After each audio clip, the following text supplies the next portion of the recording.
Jealousy is never loud. It never announces itself. It never warns you. It stays quiet, stays close, and watches you longer than you realize. The most dangerous jealousy doesn't hate you openly. It studies you, learns you, and waits until you trust it enough to stop protecting yourself. By the time you feel something is wrong, it already knows where to apply pressure. Most people expect jealousy to announce itself. They imagine raised voices, open competition, obvious resentment. But real jealousy doesn't move like that. Real jealousy is disciplined. It studies you in silence. It notices how you react, what excites you, what drains you, and what makes you vulnerable. That quiet observation is not accidental. It's strategic. Silence allows jealousy to gather information without resistance. The most dangerous jealousy comes from people who never seem threatened. They don't rush to prove themselves. They don't compare openly. Instead, they stay calm, almost supportive. They ask questions that seem harmless. They listen carefully. They remember small details about your plans, your fears, your confidence. This isn't curiosity, it's quiet measurement. And because it feels safe, you lower your guard. Jealousy becomes powerful when it hides behind familiarity. When it blends into friendship, family, or shared history, it gains access. Loud jealousy gets noticed and rejected. Quiet jealousy gets invited in. It doesn't want distance, it wants proximity. It wants a front row seat to your growth so it can understand where to apply pressure later. What makes quiet jealousy especially dangerous is that it doesn't need to act immediately. It waits. It allows you to succeed while watching how success changes you. It notices what makes you proud, what makes you doubt yourself, and what makes you hesitate. Over time, it builds a psychological map of you. That map becomes leverage. This is why jealousy rarely attacks directly. Direct attacks expose intention. Quiet jealousy prefers influence. A subtle comment here, a delayed response there, a moment of silence when support is expected. None of it looks aggressive on the surface, but over time it creates confusion, and confusion is the environment where self-doubt grows. Jealousy thrives in moments where you're unsure of yourself. It doesn't need to tear you down, it just needs to tilt you slightly off balance. A quiet suggestion that maybe you're moving too fast, a casual remark questioning your choices, a lack of enthusiasm when you share good news. These moments don't hurt individually, but together they create emotional friction. The reason people underestimate quiet jealousy is because it doesn't look emotional. It looks controlled, and control feels mature, stable, even wise. But emotional absence is not neutrality. Silence can be an active choice, and in jealousy, silence is often the loudest signal. You feel it before you understand it, a subtle heaviness when you speak about your goals, a strange tension when you succeed, a shift in energy that can't be explained with logic. Your body recognizes what your mind hasn't named yet. That's because jealousy operates on an emotional frequency, not a verbal one. Quiet jealousy also avoids exposure by never committing fully. It stays ambiguous. If confronted, it can deny everything. You're told you misunderstood, imagined it, or took things too personally.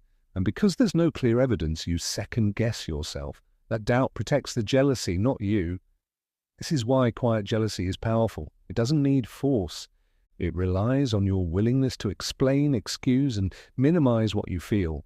The more you rationalize it, the more space it gains. The more you stay silent, the safer it becomes. By the time jealousy finally reveals itself, the damage is already internal. Confidence has been chipped, trust has weakened, intuition has been questioned, and the person who caused it can still appear calm, innocent, and uninvolved. Quiet jealousy rarely looks like opposition. It often looks like encouragement. It nods when you speak, it listens patiently, it even offers advice. But there's something subtly off about it, something that doesn't nourish you the way real support does.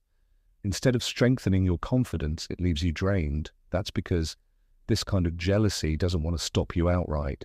It wants to redirect you, slow you down, or make you doubt the timing of your own momentum. One of the most effective masks jealousy wears is concern. It asks questions that sound protective. These questions appear most often when you're excited, decisive, or finally moving forward. The concern isn't about your safety. It's about reintroducing hesitation where clarity once existed. Quiet jealousy avoids celebrating you fully. It may congratulate you without warmth, acknowledge success without emotional investment, then pivot away quickly. Because the response isn't openly negative, you feel ungrateful for noticing the lack. This is how jealousy hides, by giving just enough to appear supportive, but never enough to empower you.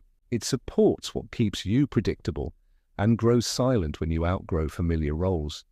When you talk about small steps, it engages. When you talk about big leaps, it withdraws. That silence is information. It reveals exactly where your growth begins to threaten balance. Quiet jealousy frames boldness as impulsive and ambition as unrealistic. And because it's delivered calmly, it feels reasonable. But reason without alignment becomes restraint. Over time, you start self-editing, you share less, you soften excitement, you downplay confidence, not because you were asked to, but because the energy you receive back feels conditional. Quiet jealousy thrives on this self-adjustment. It doesn't need control if it can influence expression. It stays close because proximity is power. Distance removes access. Closeness allows observation, comparison, and influence. This is why quiet jealousy often exists in long-standing relationships where closeness feels justified. Closeness also allows control over narrative. Familiarity gives credibility. Subtle framing becomes believable. Your success is luck. Your confidence is arrogance. Your boundaries are distance. It feeds on vulnerability. Doubts become data. Insecurities become leverage. Later they resurface as concern or advice aligned with your fears. You begin to feel watched more than supported, measured more than understood. And because nothing overt happens, you continue allowing access. Quiet jealousy fears your independence. If you grow without them, relevance disappears. If you succeed beyond reach, comparison ends, so it stays close. Distance threatens it. Boundaries disrupt observation, silence limits influence, and that's why pulling back triggers sudden interest. Before you ever name jealousy, your body reacts. Tightness, heaviness, fatigue, hesitation, emotional dulling, relief when someone is absent, guilt for feeling that relief. Your nervous system recognizes incongruence before your mind organizes it into words. Logic looks for proof, the body looks for alignment, and jealousy disrupts alignment without evidence. Quiet jealousy slows momentum. It doesn't block you, it delays you. It reframes urgency as recklessness, confidence as impulsive, timing as premature. Momentum is fragile. Hesitation breaks rhythm. Distraction pulls focus outward. Delay becomes normalized. Progress is reframed as temporary. Achievement loses weight. Drive fades quietly. Eventually, you blame yourself. You assume weakness. You don't see influence because it never announces itself. Quiet jealousy doesn't need sabotage. It just needs to slow you. Neutralizing it requires no confrontation. It requires containment, less explanation, less access, less emotional availability. Distance regulates. Silence protects. Consistency dissolves leverage. You stop proving, you stop pre-discussing, you move privately. Momentum becomes protected. Quiet jealousy fades when it no longer receives reaction, access, or relevance. You don't defeat it by exposing it. You outgrow it by becoming unreachable to its silence.